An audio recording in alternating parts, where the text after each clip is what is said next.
वनवास के दौरान जब सीता माता तालाब के किनारे बैठी हुई थी, तब इंद्रदेव के पुत्र जयंत ने सोचा, क्यों ना मैं जो हूँ श्री रामचंद्र जी का जो है बल नापूं कि इनमें कितना बल है। तो जो इंद्रदेव के पुत्र थे जयंत, उन्होंने कौवे का रूप धारण किया और सीता माता के पैर में चोंच मारी। सीता माता के पैर में चोंच मारने की वजह से उनके पैर में खून आ गया। सीता माता ने उन्हें कंकड़ मार के जो है कौवे को भगाने की कोशिश करी, लेकिन कौवा जिद्दी था, भाग नहीं रहा था। ये देखकर श्री रामचंद्र जी को गुस्सा आ गया। उस टाइम पे उनके आसपास कोई धनुष बाण वगैरह नहीं था, तो उन्होंने एक तिनके को उठाया, घास के तिनके को, और उसको अभिमंत्रित कर कर उसको जो है अभिमंत्रित ब्रह्मास्त्र बना के और उसके ऊपर फेंका, कौवे के ऊपर।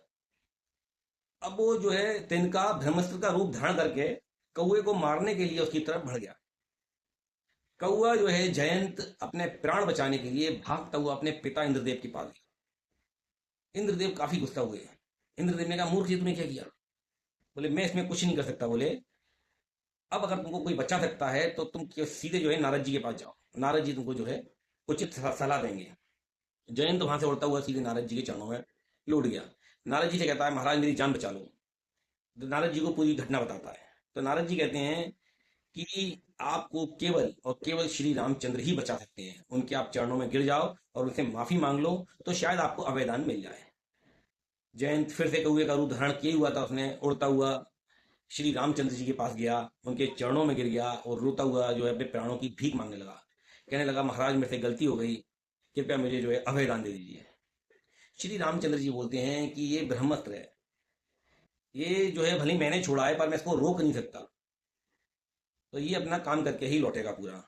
लेकिन मैं इतना कर सकता हूं कि तुम्हारे प्राण बख्श देता हूं। ये ब्रह्मास्त्र अब जो है जहां तुम्हारी छाती पे लगने वाला था, अब तुम्हारी छाती पे ना लगकर तुम्हारी एक आंख पे लगेगा। तो इससे होगा ये कि तुम्हारी एक आंख जो है सदैव के लिए फूट जाएगी और तुम्हें उस आंख से दिखाई नहीं देगा। जयंत हाथ जोड़ के जो है उनका स्वीकार करता है। तब से ही जो है कहा जाता है कि जो कौवा होता है, कौवा कहते हैं कि केवल जो है एक बार में एक ही तरफ देख पाता है या एक आंख से ही देख पाता है एक बार में। हालांकि काम उसकी दोनों आंखें करती हैं, लेकिन एक बार में वो एक ही तरफ देख पाता है। इसलिए कौवे को एकाक्ष भी बोलते हैं।